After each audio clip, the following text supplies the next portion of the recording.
today's conversation is a very interesting conversation, not just in the two countries that we're going to be talking about. It's throughout Latin America, and change is in the air, or so many people think. Some think that it had been truncated a little bit by COVID, but certainly the two countries that we're focusing on today were the ones that came to the world's attention about a year ago, and a little bit less than a year ago, both in Chile and in Colombia, on demonstrations, certainly with a huge student component, maybe more of a student component in Colombia than in Chile, but we'll find out. And it has raised the conversation as to whether or not the next generation in Latin America, and certainly these two countries, want to do politics in a different way, and whether or not they want to move beyond some of the classic schisms that have existed in the political structures in both of these countries. And so I know that we have a number of listeners from well beyond these two countries, and hopefully we will be able to integrate what's going on in your country as well as we go forward. It's a particularly interesting issue in Chile now because of the referendum voting that's coming up. And it's particularly interesting in Colombia now because it's part of a broader discussion about what electoral politics will look like in 2 years when the next presidential elections happen. So first of all, let me thank our panelists today for being with us today. Quickly, we have Cristóbal Bellolio, who is a professor at the Universidad Adolfo Ibáñez. He's a columnist in Capital Magazine and host on Radio ADN in Santiago. Sandra Borda is also a professor at the Universidad de los Andes in Bogotá. She's a columnist for El Tiempo and an author of the recently released book, Parar, avanzar. And here it is for those who want to know what it looks like. And we're also very pleased to have Fernando Posada, who's a co-founder of Causa, Joven. He's also a columnist del Tiempo and a video columnist for Noticias SCN, and runs a series of webinars trying to unite conversations among the next generation in Colombia about where their country is going. So with those introductions, thank you to all of you. I think the best way of starting is to ask the basic question. When we talk about next generation politics, the folks who are going to be moving into, or perhaps at a point now where they can determine a bit the direction of politics in the respective countries, how do we define this group, either by age or other demographics? So, Sandra, do you want to start off with that? How would you define this next generation of perhaps movers and shakers in the political world? Sure. First of all, thank you so much to the Canadian Council for the invitation. Ken, thank you so much for starting this discussion. I mean, this is something that we don't talk about very often, and it is a pleasure to be part of this, of course. I think that's a far from easy question to answer right now, because part of what happened in Colombia is that if you look at what happened in November, and this is probably something that we're gonna talk about in comparison to Chile, is that you see mobilizations, you see social movements, and the student social movement being a central part of what happened in November, being in the streets, calling people to go to the streets, being very efficient about doing so. And we're talking about students' organizations, basically. This is something very different from what we saw last week in Bogota. Last week in Bogota, we also saw young people on the streets, but this is a very different demographic. These are not students from universities. This is not the same type of organization that supported peace or peace agreements and peace negotiations a couple of years ago. This is not the same. It's not even organized. This is not the result of social movements telling people, well, we're not happy with this situation, we're going to go to the streets. This is a completely different phenomena. It's a lot more spontaneous than what we saw last year. And this is mostly young people with no access to education. So these are not students from universities, public or private.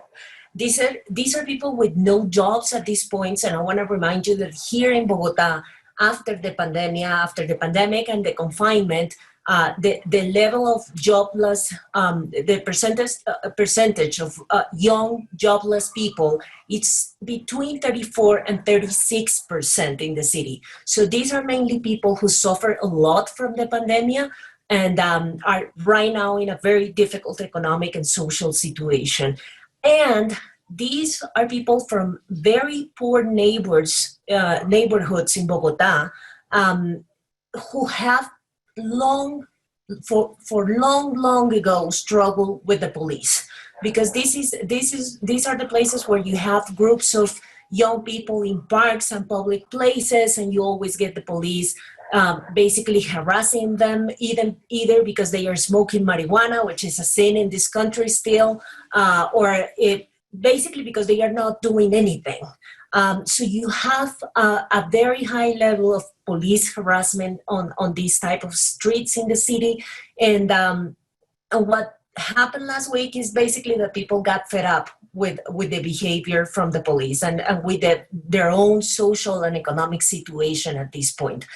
Mostly young people. I want to remind you, the 12 people who were killed that night by the police were basically between 17 years old and 27 years old. So this is very young people basically trying to send a message, I think, completely different from the message that the students sent last year.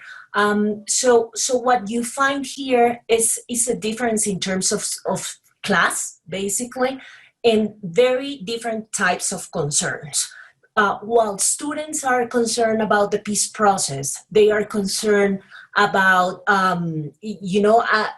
public education. They are concerned about the amount of loans that students have to pay in private universities. The concerns of these type of young people are completely different. So it's very interesting to hear, and I interview many students, organizers during while I was writing the book.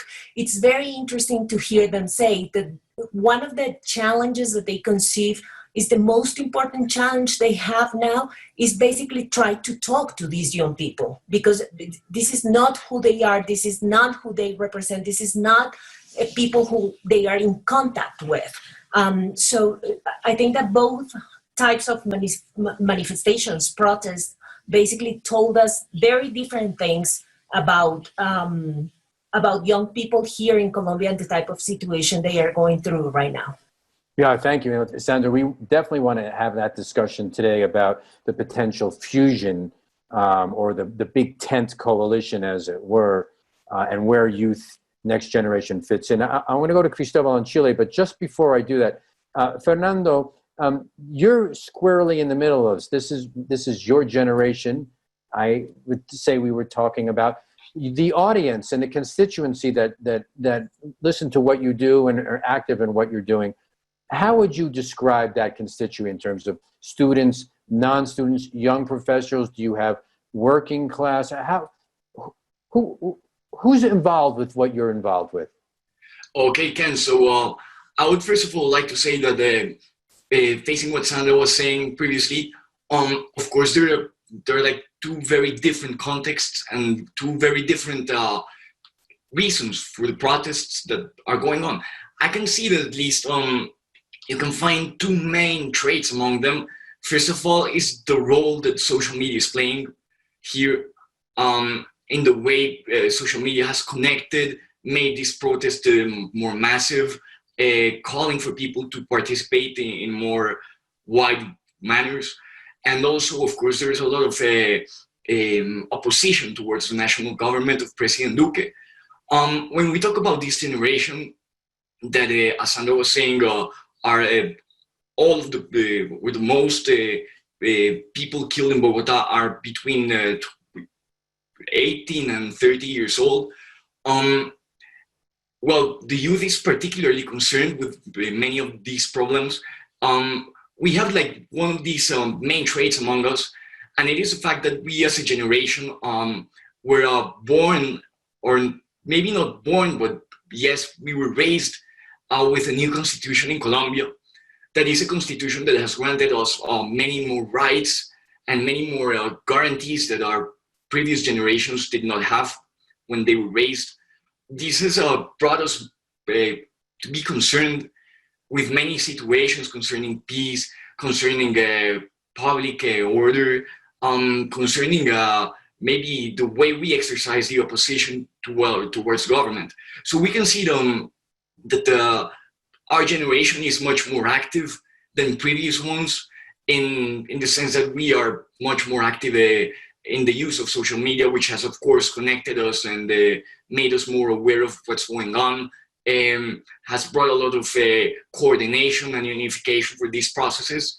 But also we are tremendously active in particular populations that are greatly connected with the youth, such as students, which of course are mainly young people in their young 20s, who still, of course, have the dream of seeing a much more, a society that is much more connected with justice, connected with education, connected with peace.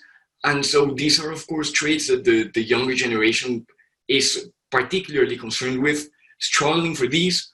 Going out to the streets, we can see it many times, once in a year, at least in the case of student protests. We have at least 4 or 3 protests here in Colombia every year in which students massively go out. Another very interesting trait here is the fact that, of course, if you see historically, the most universities that have been connected with the protests, with the social movements, have been, of course, public universities. But a very interesting trait with this new generation going out to the streets is the fact that the private universities, which here in Colombia are, of course, more connected with the middle and high classes, are also participating greatly in this social movement. So there's a larger connection among the social classes, which of course is pretty interesting to see here. Thanks, Fernando. Yeah, I think that was one of the points. We'll come back to that a little with Sandra. It was one of the points, I think, in her book about, if I'm not mistaken, around 2010, you started to see sort of a bit of a fusion between what had particularly been, as you say, public universities, then joining with private university students joining in that, which is an interesting phenomenon. Cristóbal, I thank you for waiting patiently. I failed to mention at the beginning, but I definitely want to mention now, you wrote an incredibly scholarly and piercing study called Juego de Generaciones, Apuntes sobre el Nuevo Paisaje Político Chileno, in which you really dug deep into serious social science methodology to really understand what's happening with, as you say, the Nueva Generación. Do you want to talk a little bit about the group of people, the age or the demographics that you studied, and how the basis for which you came up with some of your conclusions? Okay, thanks very much. This piece is developed of an early book that I wrote in 2013, which was called Renovación y Reemplazo. And the main thesis of that book was that traditional political parties in Chile are emotionally attached to a very deep traumatic experience, which is the dictatorship that lasts 17 years, so Pinochet dictatorship. So most of these parties, as I say in the book, are 88-centric in the sense that they sort of fix their political loyalties, a whole generation, I would say 2 generations, they fix their political loyalties on the decision that they took on 1988, when they decided yes or no to Pinochet. So right. If you voted yes, most probably you would still voting for the coalition that organized all the opposition to Pinochet. And if you voted yes to Pinochet, yes to the continuity of Pinochet, most probably you will be voting in the next decades for those parties that supported the dictatorship. But what I was saying is that there is a new generation born in the late 80s and the beginning of the 90s, that it is very difficult for them to develop political identification with political coalitions and parties, that they only talk about sort of in how to say, in retrospective. Introspectively, yeah. Yeah. So they felt, this was the hypothesis, alienated to the political discussion. So as they became alienated to the political conversation, I saw two main ways of solving this problem. One way is that political parties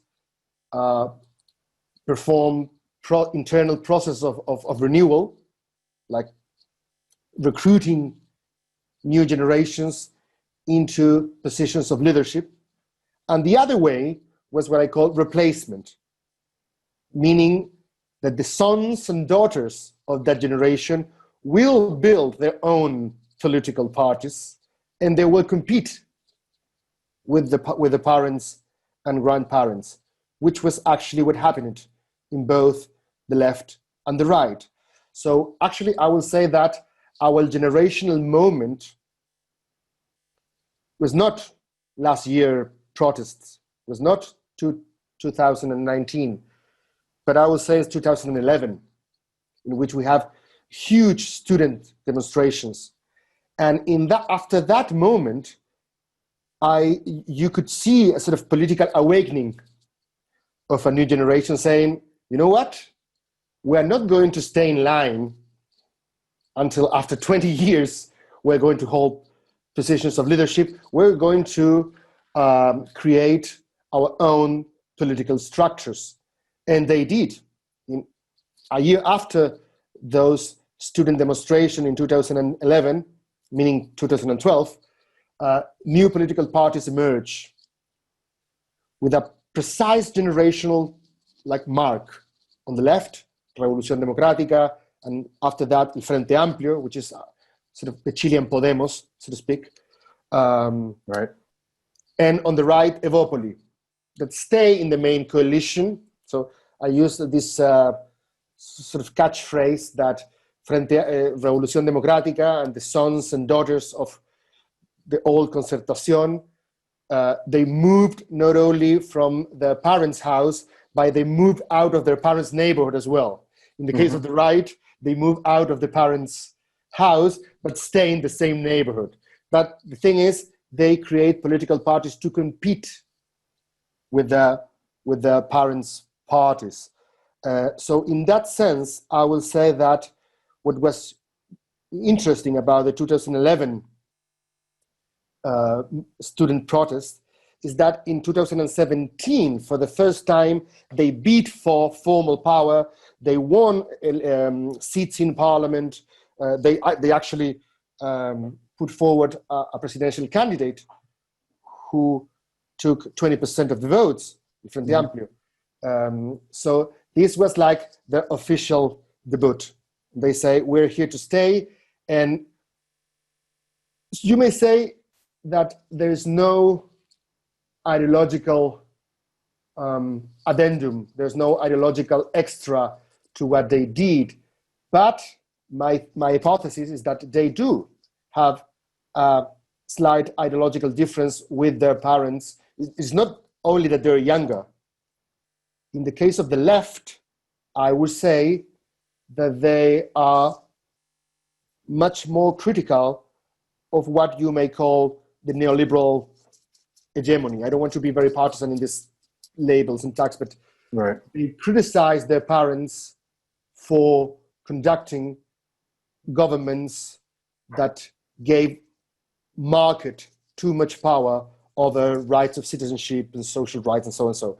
And in the right, there's certainly the younger generation much more liberal in what you may call social moral issues.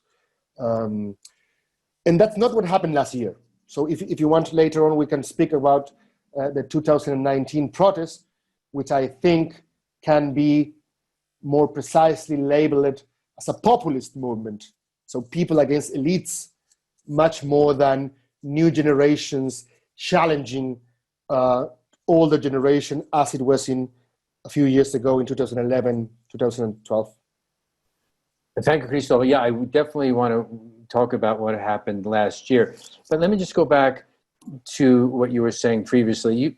You said, the first part of the century, 2010, that the emergence of the sons and daughters, as it were, with new, but part of it, as I understand, is they replaced the old paradigm in the schism of whether you voted yes or no, essentially, in 88, or that sort of paradigm that had been created.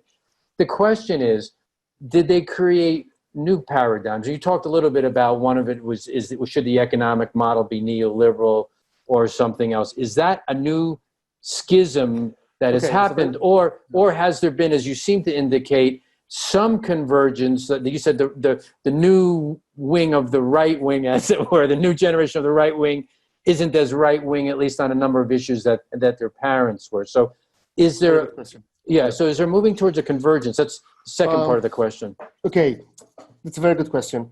In 1988, it was enough to say if you were for or against Pinochet. So you could be against Pinochet and be a social Christian Democrat, a social democrat, or a communist, but you were against Pinochet. But the thing is, the 20 years that this center-left coalition ruled, some people say like neoliberalism with like a human face. But in many areas of human endeavors, like education, healthcare, housing, the size of your wallet determined the type of access to different goods and services. And this central-left coalition, the traditional parties of this central-left coalition that voted against Pinochet, they were okay with that. They say, okay, you know what? Now we have to focus social spending on the poorest of the poorest. So we will allow like middle classes and high middle classes to live as they want if they have the money to pay for private schooling or private healthcare. So what the sons and daughters in the left said to this parliament was, we disagree with that ideological outlook. There are some things, paraphrasing Michael Sandel, that money cannot buy. So there are some areas that shouldn't be defined by the size of your wallet. So for example, if you have money, you shouldn't pay university either way. No, because, like Bachelet, for example, when she was campaigning for her second term, she said, I have the money to pay university to my daughter. I will say it is unjust to ask the state to pay for her tuition fees. And the student movement said, no. The whole idea of having universal public policies in this sense is that it doesn't matter the size of your wallet. We have to sort of force the social encounter of different worlds. Mm-hmm. So it's a change, a shift of paradigm, I would say, in that matter. And in the case of the right, of course, I would say that younger generations, like Evopoli, for example, this new political party, is much more liberal in social issues, abortion, gay marriage, drug consumption, euthanasia, and they have much more critical views about authoritarianism as well. Thanks, Cristóbal. So let's bring this back to you, Sandra. You did the best work so far that anybody's done in Colombia in trying to understand the student movement last year. Interviewed many of the leaders, spent a lot of time thinking about it. If we understand correctly, I mean, at that point, one of the conclusions is that the issues then for the students were more or less circumscribed or limited to, and I don't use limited in a bad way, but to educational issues, the structure of the educational system and the funding. Amongst the student groups, do you feel that there's capacity or interest in expanding that in a way beyond other issues?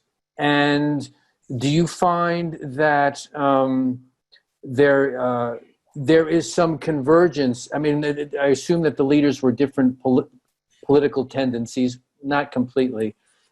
But did you find between those competing tendencies convergence on more than just educational issues? I have to say that's a very interesting question, because I have to say that I felt when I was talking to them that they are a little bit overwhelmed by the whole educational issue, because it's not small, you know, it's the sort of scenario that they are facing right now. It's a very difficult one if you think that, first of all, they are facing a public university that has less and less public money each time. And even though the government says the whole time, well, we're the ones spending the most in education in this country, basically many of the programs that they are financing are programs that are like leading people toward private universities and loans, and not towards expanding public universities. So there's one problem, a big problem there. And you don't even have people of very few economic resources getting into public universities, because you need to be a really, really good student to get into a public university. So you get a lot of, you know, the sons of the elites coming from the best schools going to public universities, which doesn't make any sense at all. So that's one issue that they have to face. The amount of opportunities that they have coming from the public educational system are very few, and they are getting smaller and smaller each time, and as time passes. And then you have the problem with private universities. First of all, and this is something that a neoliberal economist wouldn't like me to say, but private universities in Colombia charge whatever they want, and they increase prices with no control whatsoever, to the point that the university that I worked for and the university that Fernando went to, which is the best university, the best private university in Colombia, charges per semester even more than private universities and some public universities in the US. So it's out of control. And basically that closes opportunities for people. I always say, and I said it in the book, if I had to get into a private university, that private university today, I couldn't do it, because it's totally out of my reach right now. It was back then, but it's not anymore. So the one and only exit is this loan system, which is terrible, because I went to the university with one of these loans. This is coming from a public institution called ICETEX in Colombia.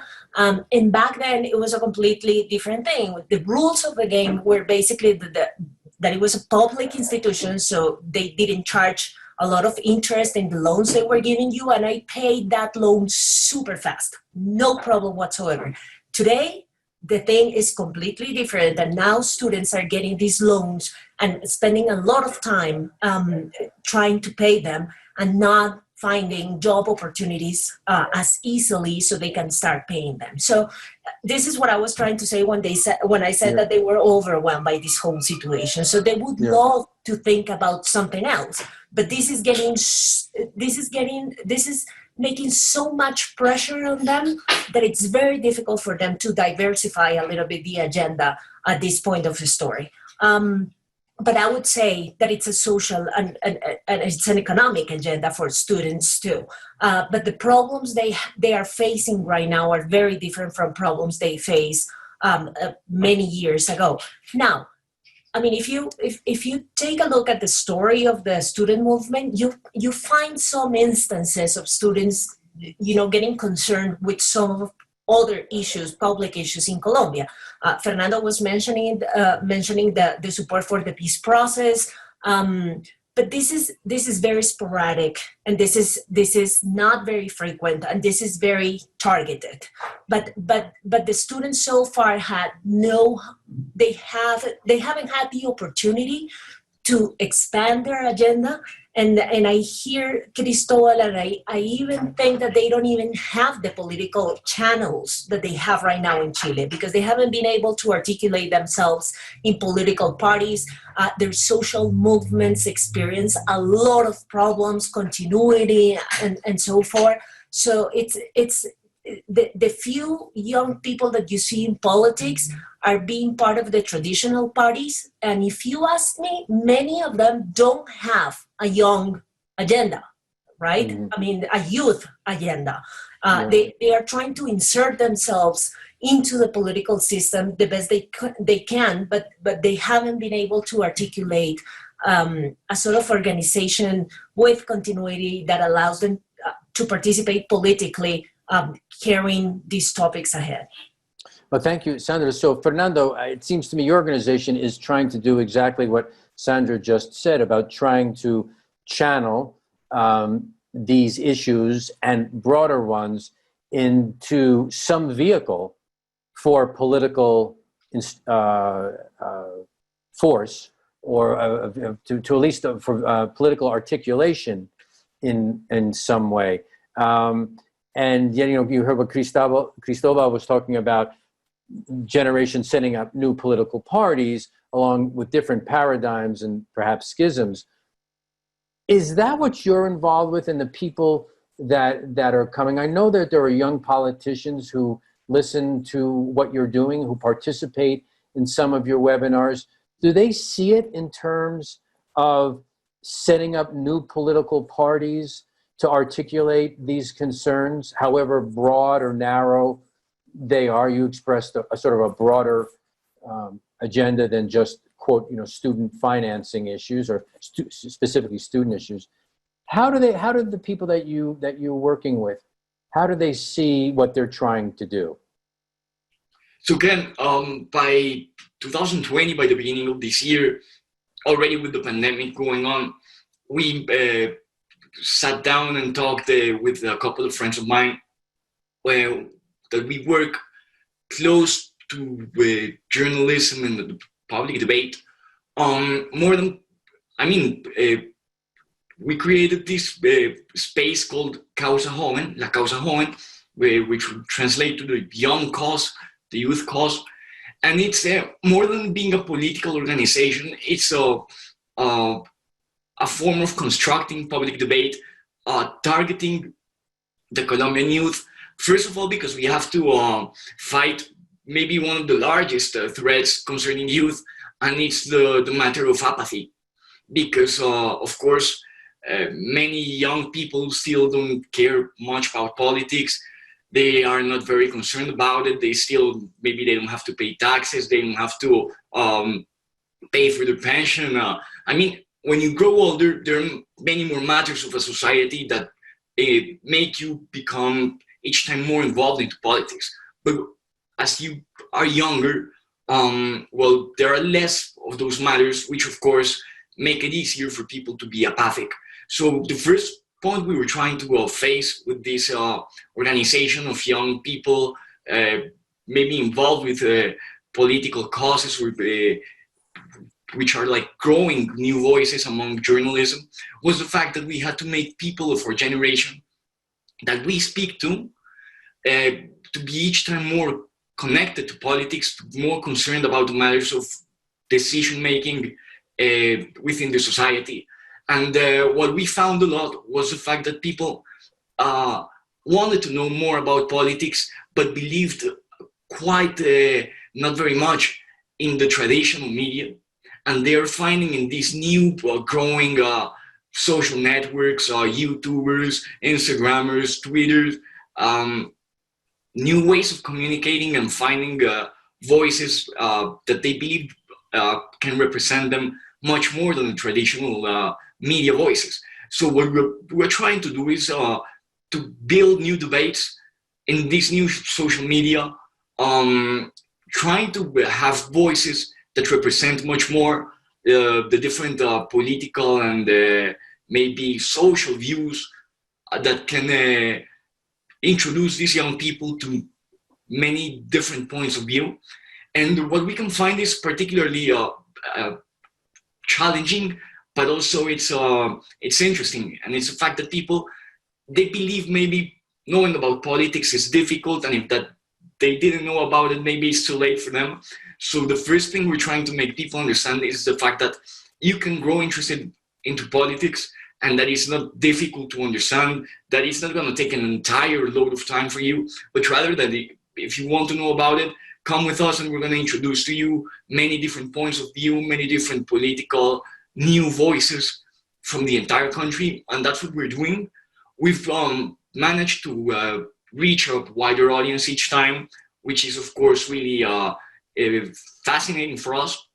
But at the same time, of course, fighting against apathy is quite difficult. Reaching new audiences is quite difficult too. We can find that maybe very, very connected to what Cristóbal was saying, the Colombian youth are quite different to previous generations in the fact that they already have grown up understanding things that for previous generations are still very difficult debates that they're still struggling to understand. So for example, the drug policies.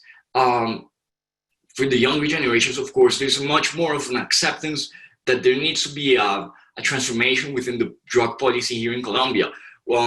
Maybe with the religious liberties, with the sexual diversity, with the peace process. I mean, these are major debates that are going on in Colombia. And we can find that among the Colombian youth, there is quite more of an acceptance with many of these points that still divide society in older generations, because of course they were not raised seeing these transformations already taking place as it has happened with this new generation. So of course we see that the political debates and the reality are quite different, and maybe this can be a way of making people more interested into politics, as you can bring these debates and bring the discussions in much new and different perspectives. Yeah. Yeah, just one quick question. The people that you're drawing, and you have thousands of people I know listen to what you're doing and joining your organization. Would you classify them in traditional terms as from sort of center right through center to center left? Is that fair to say? Is that a fair representation of where you're drawing your folks from? Well, I could say at least our audience, we can find there's a lot of center in the political spectrum. A lot of growing tiredness towards the extremes in politics, but maybe there's quite more of a tendency towards the left. And you can also find that quite clearly in the polls when you see that maybe the younger generations are much more towards the left in politics. And as if they are maybe students, students are of course more into the left. You can find that in the Barómetro de las Américas quite clearly. And I believe that our audience is quite diverse, but of course we have among our generation, there is quite more of a rejection of older traditional right-wing ideas. So even the right-wing politicians from my generation are quite different. There was something really interesting that happened yesterday in the debate towards the legalization of recreational cannabis, which is of course a major debate going on in Colombia.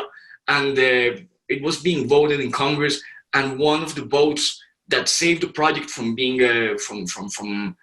being rejected was a vote from the Uribismo, which of course is the most extreme right-wing party, and it was a vote from maybe the youngest congressman from Uribismo. So you can see that even among the younger generations, even in the right wing, there are many different ways of understanding politics, more liberal, more modern, which can be of course leading towards new paths. Yeah, no, those must be Uribistas who spent some time in Canada, I would guess, Fernando, no? So Cristóbal, Cristóbal, let's come back to you now. This is very, very interesting. So we didn't touch on 2019 in Chile. We touched on 2019 in Colombia. Let's touch on that a little bit. As you characterize it as populismo, to me, from what I understand and been able to read, it's still not clear what that was all about in 2019.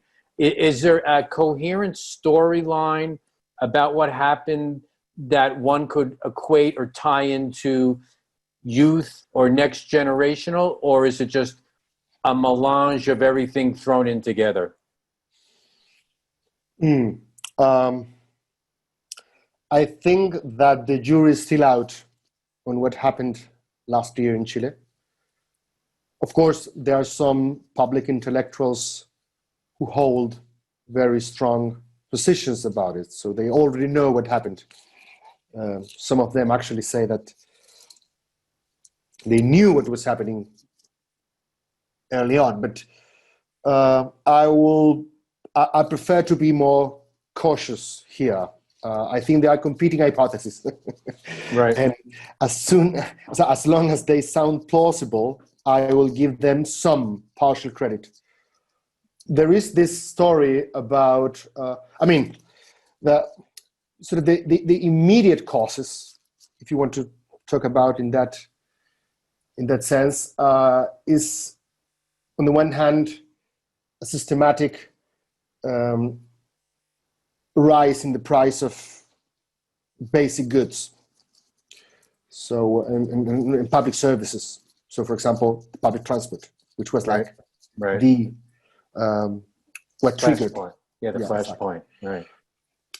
And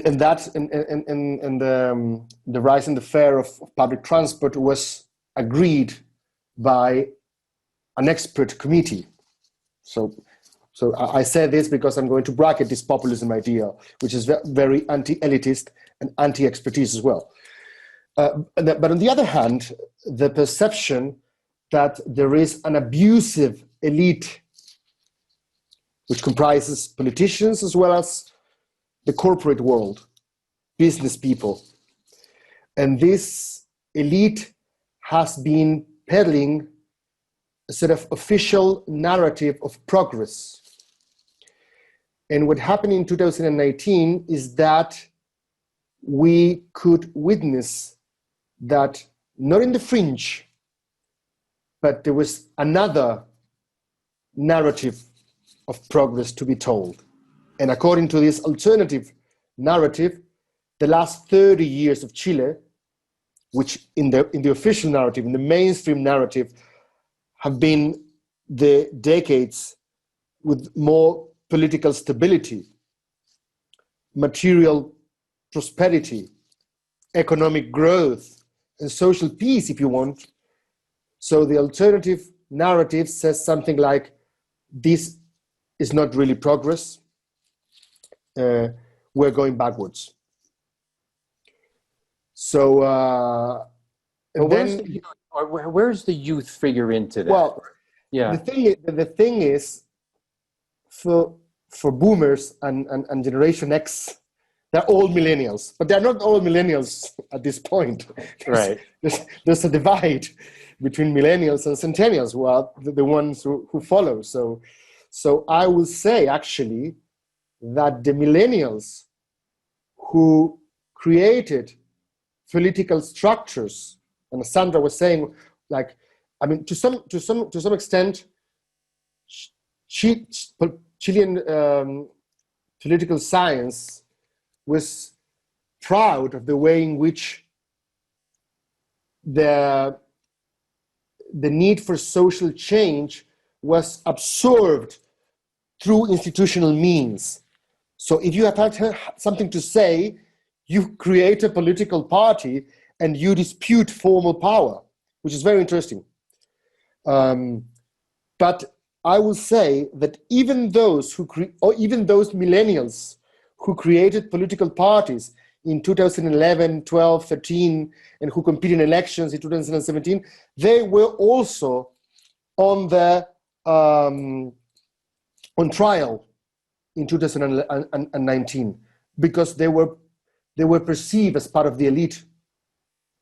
They were politicians already, young politicians, but politicians all the same. How quickly they learn. How quickly they learn. Yes, so they were the elite already. Yeah. So you could be like the Chilean Pablo Iglesias if you want, and try to join the protest. And sometimes it will be fine, but other times you will find yourself in a very tough spot. Yeah. So it was an anti-politics in a way. There were some signs saying, I mean, there were two signs that I would say that, or mottos of the protest, that I would say that resume in a way to sum up what the protest was all about. One was, it is not about 30 pesos, about the raise on the transport fare. It is not about 30 pesos, it is about 30 years. So that motto will reflect this idea of a sort of an alternative narrative of progress. And the other motto was something like, which is not exclusively a Chilean one, this is not about right and left, this is the bottom against people on top. Right. So when I say a populist moment, I don't use the concept in a pejorative sense. It's like sort of demagoguery or fiscal irresponsibility. I use the term as a discursive strategy in which you moralize the political spectrum as a sort of antagonism between the virtuous people, the pure people, and the corrupt elite. And in this case, my feeling is that not only centennials, but part of the millennials and part of the Generation X and different generations were holding this sort of populist narrative against unelected bodies, against counter-majoritarian institutions, against expert committees, against this sort of the idea that democracy is captured by political parties which are perceived as aloof and completely detached from real people's lives. Even the youngest generation's parties, which you may say they arrived, they changed too little too late, because they were also, as they were the actual sons and daughters of the people in the traditional parties, they were perceived as part of the problem as well. So I think that adds, of course, there are other competing hypotheses that I will say relational inequality, which is not a strictly material inequality. Chile is still a very hierarchical society, even though we are overcoming poverty in the last decades. This is still a very hierarchical society. So I think the feeling of relational inequality has been very pervasive. And of course, political uprooting. There were political scientists writing in the last few years saying Chilean political parties are hydroponic, like they don't have roots. Right. Hydroponic, right? Yeah. Hydroponic. So they don't have actual social roots. The elites of the political parties resemble each other more than they resemble with their own basis. So I think that added to this cocktail of anger and discontent, right? Which maybe even conceal a more profound discontent about capitalist modernization. I don't know. I mean, the flags that you could see in the 2019 protests was not the Chilean flag. This was not like in Lebanon when they ousted a president with the national flag. No, it was not all happy Chilean flags. The Chilean flag was painted in black, in full black. And the flag that you could see in the street was the Mapuche flag. So the first peoples, the indigenous groups in Chile, which are discriminated on a daily basis. And this was their flag that you could see every day. So in that sense, it was a sort of a quasi-insurrectional, quasi-revolutionary moment rather than a generational one. Fantastic. Thank you for that. Sandra, please jump in. Yeah, no, it's just hearing Cristóbal makes me think that when I was interviewing these students from, we have two main student organizations here in Colombia, and the sort of confrontation or the sort of political discussion that they have among these two organizations, I have to precisely with what Cristóbal is mentioning, because one of them is your classical representative student organization, right? I mean, they vote. At the universities, they elect the representatives, and those representatives are the ones that go to the organization and do the whole decision-making process, right? And then the other one, which is also a very powerful organization, basically doesn't believe in representative democracy anymore, right? I mean, they don't want to know anything about that. And they have a rule, a very explicit rule for their members. If you want to be a member of this organization, you cannot militate in a political party. Not now, not in the future, because they have this story of student leaders, who are very visible. They go to the media. They are very, strong activists.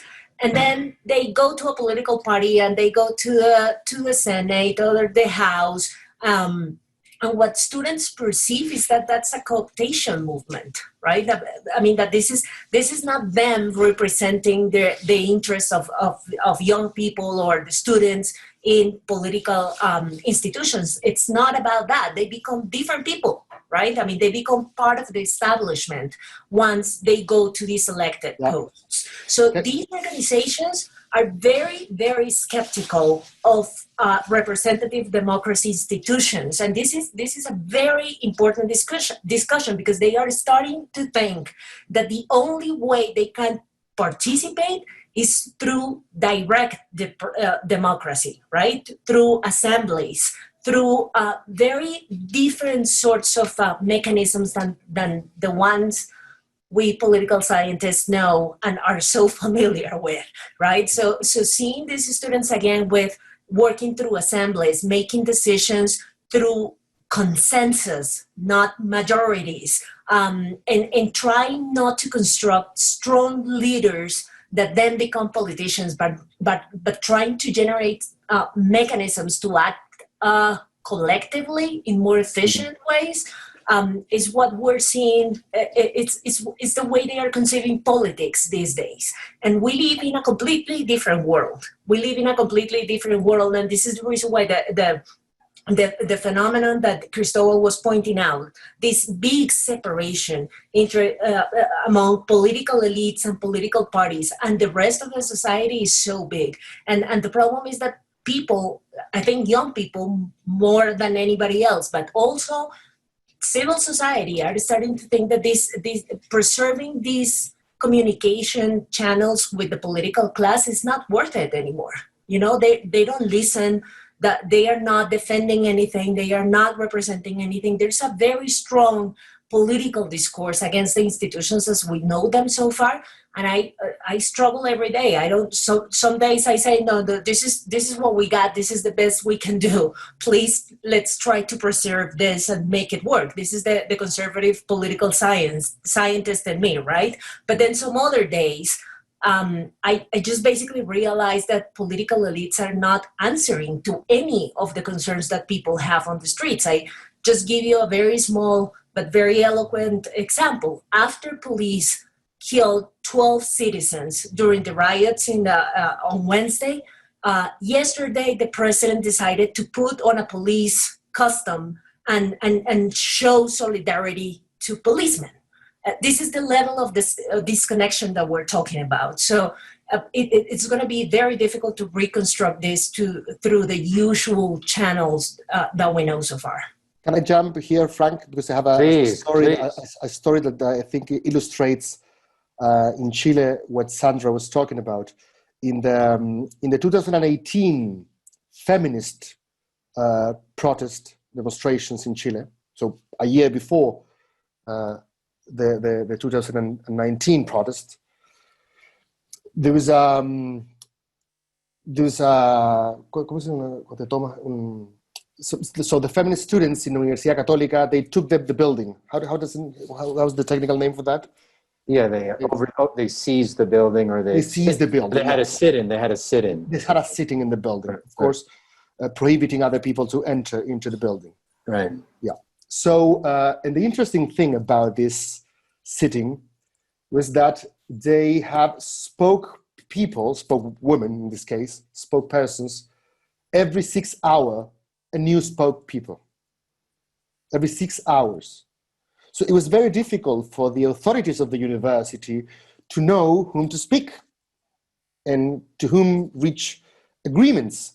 And the reason why they have 6 hours longer, like in Athens when you have like a president for one day. So the reason why they have this system, it was because they didn't want their leaders to hijack the popularity of the movement, so to speak, and became like the ones in 2011 and 12 who are now members of parliament. So they wanted to avoid that. So in order to avoid concentration of power, they organized this very short spoke system. And the other thing which is important, which I think Sandra touches on, is that we're facing, not only in Latin America, but I think worldwide, and not only about new generations, but I think some more extended phenomena, a crisis in the role of mediation, political mediation, and that means party politics. That means the role of Congress. Every institution that is meant to mediate or intermediate, if you want, between like the will of the people, as diffuse as you find it in society, and decision making, political deliberation. And I mean, political scientists know that parties are fundamental to democracy. But nowadays there is a challenge to the very idea of mediation in politics, which I think is also a feature of populist politics. So you prefer to engage directly with the will of the people, as unconstrained as it could be expressed. But most of the time, it is only the putative will of the people. The populist leader, the charismatic leader, he thinks he knows what the people wants. He feels as the people feels, but sometimes this is only a putative will. But I think that's, in the case of Chile, I wouldn't say that the new generations are more democratic in a strict sense than the older generations. Because in the case of new generations in Chile, I think some of them are so in love with their own ideals of substantive justice that if you think otherwise, you are straightforwardly either an homophobic or a xenophobic they will call you the name of the position that was legitimate maybe 15, 10, 20 years ago, but now is absolutely out of the bounds of like civilized conversation for them because they talk among each other. And when they go out from social network to the real world, they realize that, well, maybe the people is more barbaric than what they... What you describe, Cristóbal, doesn't sound terribly different than the sins of their fathers, as it were. I mean, certainly a little bit on the extreme, conferences that were meant to be sort of regular academic conferences would end up into big fights between the Rosa Luxemburg Brigade and the young Trotskyists and the young Spartacists. Like, I was just always impressed that they knew enough to be able to make a distinction like that. But it sounds a little bit like that. Fernando, I know you want to jump in here. Yeah, please. Maybe in the same direction as Sandra was mentioning, but so there is something really interesting about these very recent protests here in Colombia. And it is the fact that, of course, there is a growing disillusion towards the Colombian state, towards the Colombian representatives, even the Congress. And so there is maybe a large paradox that's here in the middle of this thing. So basically you have a citizenship, a young citizenship, that's demanding more from the Colombian state, but at the same time, that is believing each time less in the state institutions. So this is going to introduce us to quite a large set of questions on how you're going to manage to do it if the channels of negotiation are so reduced, given the fact that, of course, there is a lack of credibility towards the state. I was remembering maybe one of the most iconic cases here in Colombia, connected to what Cristóbal was saying, as these generations of leaders begin to grow up and maybe become part of the establishment. So we had here in Colombia by year 2014, a very large movement of young people against traditional politics that was called El Partido del Tomate, the Tomato Party. And it was a party that literally was talking about throwing tomatoes against the traditional politics. And one of their national leaders ran for Congress with this slogan of throwing tomatoes against traditional politics. And currently he's the mayor of Medellin. And of course, now he's totally a part of the establishment. So of course, you can see that this kind of thing... more traditional politics than ever before. Absolutely.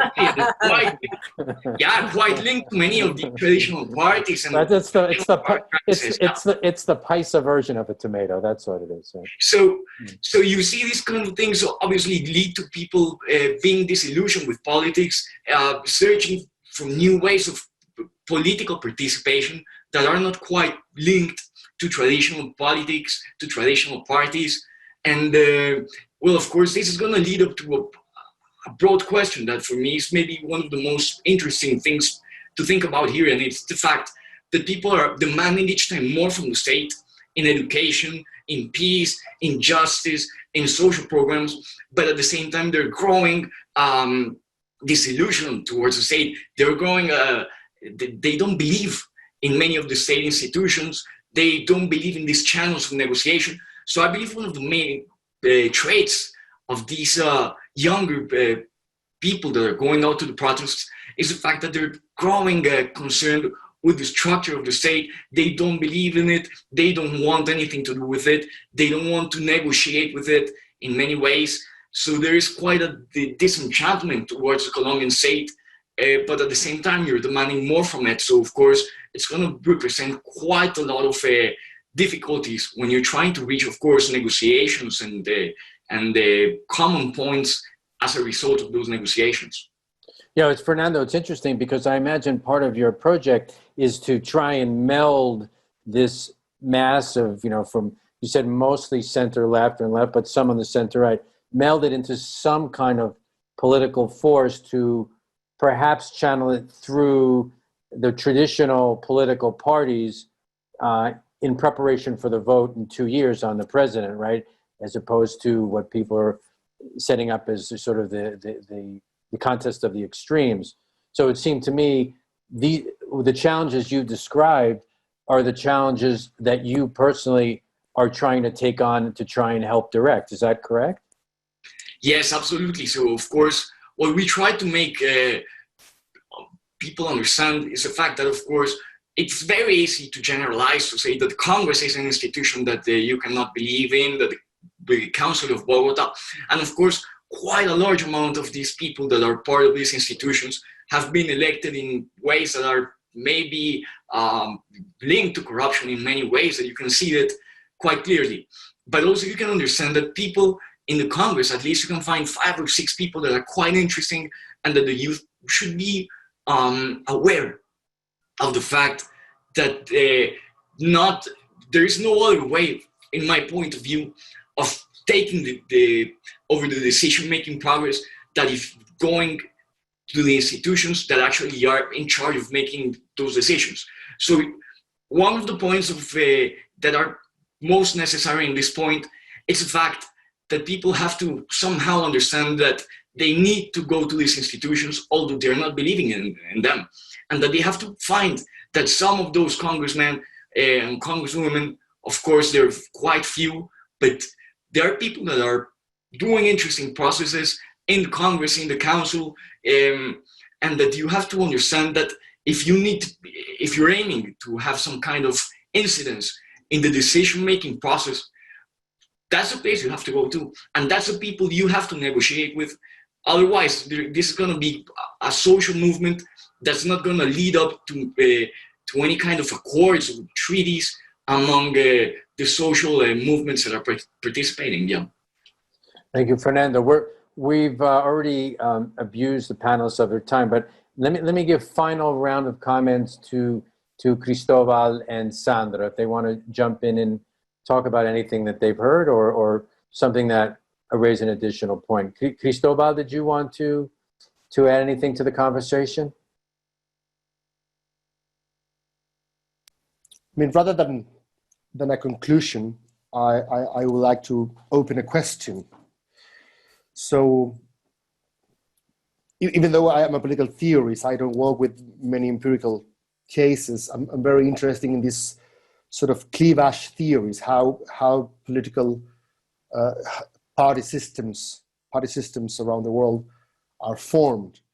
So we usually read that there are traditional cleavages that divide party systems, like the religious cleavage or the class cleavage. In the case of Chile, it seemed that the yes-no to Pinochet, sort of the democratic/authoritarian cleavage of the 80s, persisted in the decades, for 3 decades, pretty much, until a new generation challenged this cleavage, not because they were indifferent to that question. Most of the new generations, I mean, there was a survey a couple of years ago, and like 78% of the young people would voted no to Pinochet. So they are not indifferent to the question that it was posed to their fathers and grandfathers. They have a clear answer to that, most of them. But then, generation as such is not a cleavage. It's not the young against the old. There are young people in the right, there are young people in the left. And even though they change the meaning of what is supposed to be right and wing and left, as Fernando was telling in the case of the Uribist in the right, they tend to be more liberal than their parents. The generational factor is not enough. It doesn't suffice to create a new cleavage, to order a new party system. And I'm not entirely sure whether this sort of populist cleavage, people versus elites, will suffice.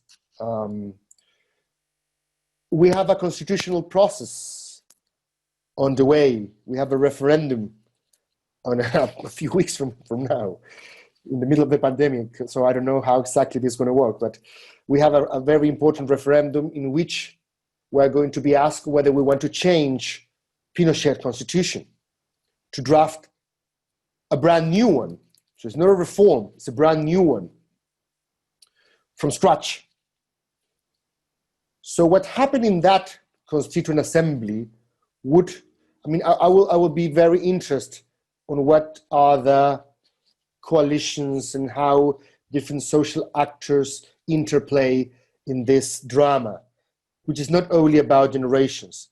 It is about, the case of generation was very important 10 years ago, 8 years ago, because it seemed that Chileans were asking for the political structures more representation by presence, like someone like me taking decisions.